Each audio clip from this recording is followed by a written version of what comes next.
Kalau lu klik video ini, berarti lu sadar kalau lu itu miskin dan lu pengen berubah. Kebanyakan orang miskin itu menghibur dirinya dengan cara dia nyalain orang lain. Dia selalu bilang bahwa ini kondisi ekonomi lagi jelek, ini kesalahan pemerintah, ini salah gua nggak dilahirin sama orang yang kaya. Tapi itu cuma cara mereka semua untuk menghibur dirinya. Lu pernah mikir nggak, di dunia ini uang itu ada banyak sekali ya. Ada orang yang bisa hasilkan puluhan triliun, bahkan ratusan triliun per tahunnya. Tapi lu bingung, kenapa uang itu tidak pernah nyampe ke tangan lo? Kenapa tidak pernah ada di genggaman lo? Berarti ada hal di dunia ini yang lu nggak tahu, yang orang lain itu tahu. Mereka itu selalu yang gua sebut jual skrip ke lu. Datang ke sekolah yang rajin, kerja yang keras, menabung yang keras, ya kan? Lu sekolah yang rajin, cari nilai yang bagus, dengan nilai yang bagus lu bisa lamar kerja, lu cari gaji naik pelan-pelan, lalu nabung di celengan ayam. Itu adalah skrip yang ditanamkan ke lu sejak lu kecil. Jadi setiap kali ya lu punya pemikiran lain yang di luar skrip itu, lu akan ragu dan lu akan takut. Lu tidak pernah diajarin untuk nanya kenapa nasihat yang keluar seperti itu tidak pernah datang dari mulut orang yang kaya. Kalau semua sistemnya tadi yang gue sebut dari sistem edukasi, ya, sistem pekerjaan, itu tidak pernah didesain untuk lu jadi kaya. Tapi itu lu didesain untuk sebagai hamster, ya, lu jadi sebagai hamster yang lari di roda. Lu cuman muter, lu kelihatannya larinya kencang tapi lu lari di tempat. Simpelnya ya, ketika lu sekolah nih, lu lulus sekolah, lu dijanjin apa? Ketika lu lulus kuliah, lu pasti bisa dapat pekerjaan lebih gampang kalau S1. Padahal itu bohong secara total. Ketika lu naik gaji, tapi semua barang yang lu beli di sekitar lu itu udah ikutan naik. Jadi semua sistemnya ini didesain hanya sebagai ilusi. Lu cuma sebagai hamster yang lari di tempat. Lu disuruh nabung, ya kan? Atau dibikinin hashtag, yuk nabung saham. Lu nabung saham selama 5 tahun, malah sahamnya rugi. Jadi lu udah tadi, ya kan, pertama lu udah cari S1, ya lu udah keluar duit dulu, orang tua lu udah keluar duit buat lu dapat jaminan pekerjaan yang lu dapetnya sulit banget.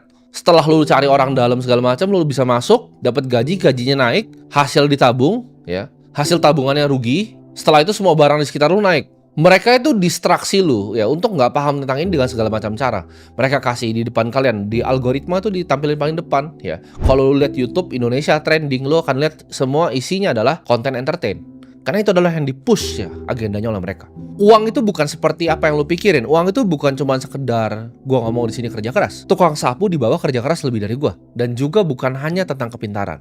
Uang itu tentang kontrol ya. Jadi orang yang kaya itu, teman-teman gua yang kaya itu nggak kerja 9 sampai 5.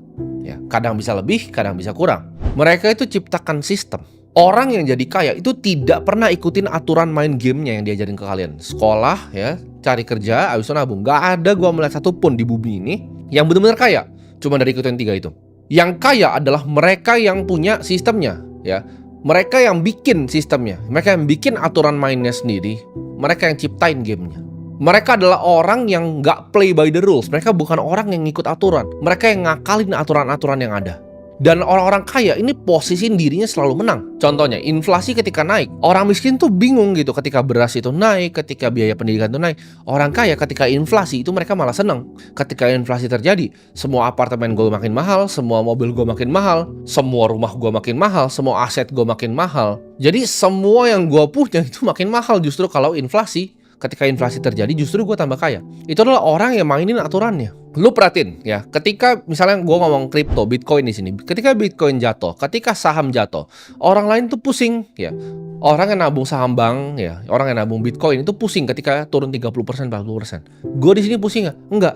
Gue masih ada banyak bisnis yang ngasilin gue duit. Orang kaya itu desain hidupnya. Ketika semua sistemnya itu mau coba ngakalin dia yang ngakalin sistemnya. Ketika inflasi itu bunuh semua orang, inflasi bikin gue tambah kaya. Ketika orang bilang, oh ekonomi lagi turun, coba lu datang ke salah satu outlet kita di Bali. Salah satu dari 52 outlet yang grup kita punya. Itu full. Kenapa? Karena itu nggak cuma orang Indonesia yang datang ke sana. Yang datang ke sana ada bule Australia, ada bule dari Inggris. Mereka semua sibuk apa? Buka botol di sana. Ya, jadi nggak tergantung sama ekonomi lokal, bahkan bisnis-bisnis yang kita punya orang-orang kaya ini.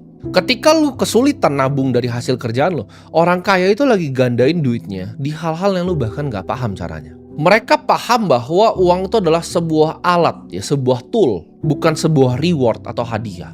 Orang miskin tuh kira, oh dapat uang ini kayak hadiah. Orang kaya lihat uang itu sebagai alat. Gue harus ngapain dengan uang ini? Gimana caranya gue bikin prajurit-prajurit ini bisa bekerja untuk gue?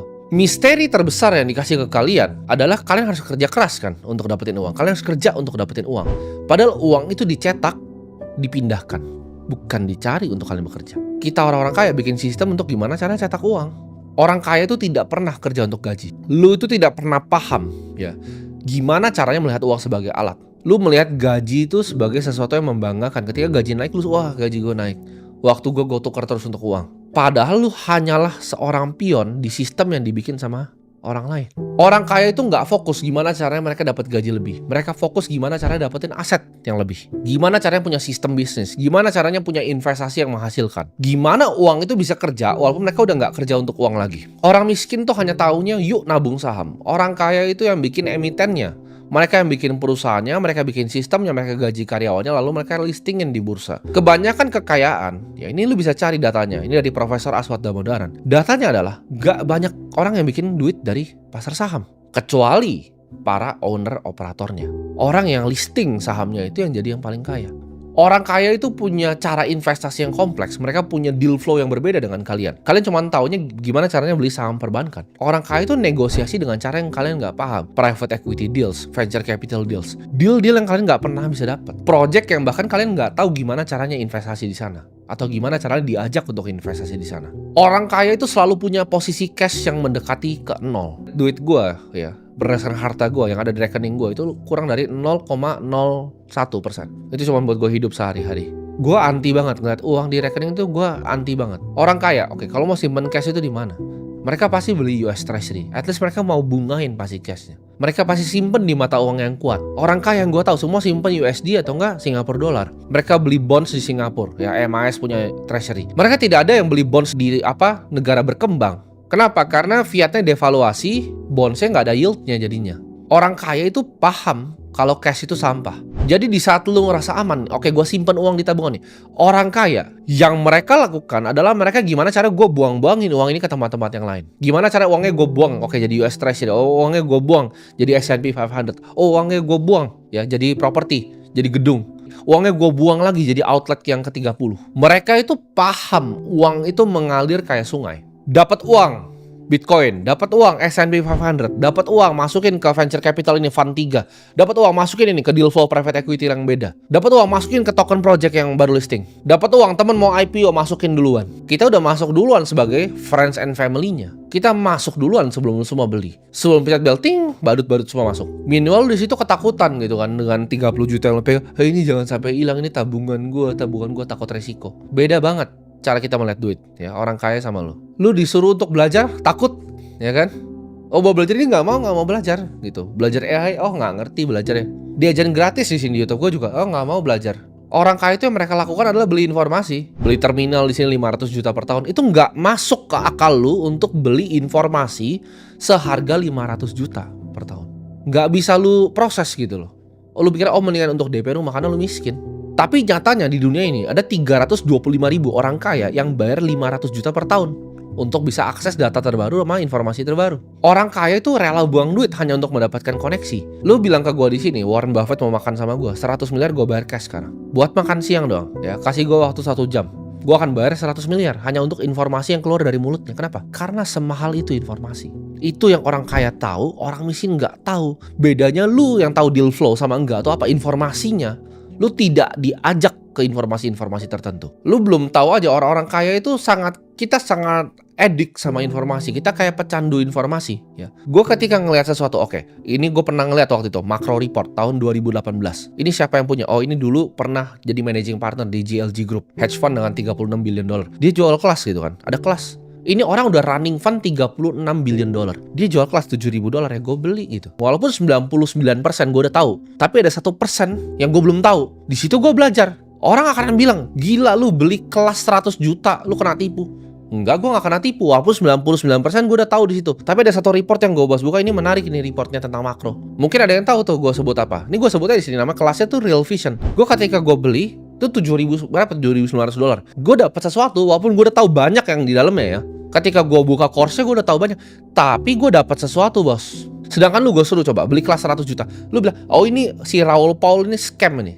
Dia orang kaya udah lama bego gitu. Dia memang bikin begitu untuk filter siapa yang mau masuk atau siapa yang gak mau masuk. Lu lihat ya dari sistem sekolah, sistem perusahaan, sistem gaji, sistem perbankan. Coba gue sistemnya bank ya, gue jelasin ke lu. Lu sekarang datang ke KPR ke bank. Bang, please minta tolong gitu kan. Saya mau KPR rumah. Lu harus ngemis ke bank. Sedangkan kalau gua nggak pernah ke bank, orang bank yang selalu datang kantor gua, nganterin apalah segala macam. Mereka yang minta gua, "Pak, please mau nggak ambil utang 100 miliar sama kita?" Coba, kenapa lu ngemis buat ngutang rumah ke dia, tapi bank itu yang ngemis ke gua untuk minta utang? Coba lu pikir pakai otak. Itu didesain sedemikian rupa sistemnya supaya yang duit itu terkonsentrasi di atas, sedangkan yang di bawah ini cuma makan serpian roti. Karena kenapa? Orang kaya itu punya akses ke informasi yang lu tidak pernah punya. Ketika gue pernah dengar teman gue, dia lagi KPR, dia nggak bisa bayar. Lu nggak tahu bahwa hutang itu bisa direstrukturisasi, lu bisa datang ke bank untuk ngomong. Tapi lu nggak punya otaknya, nggak punya informasi dan nggak tahu pengetahuannya.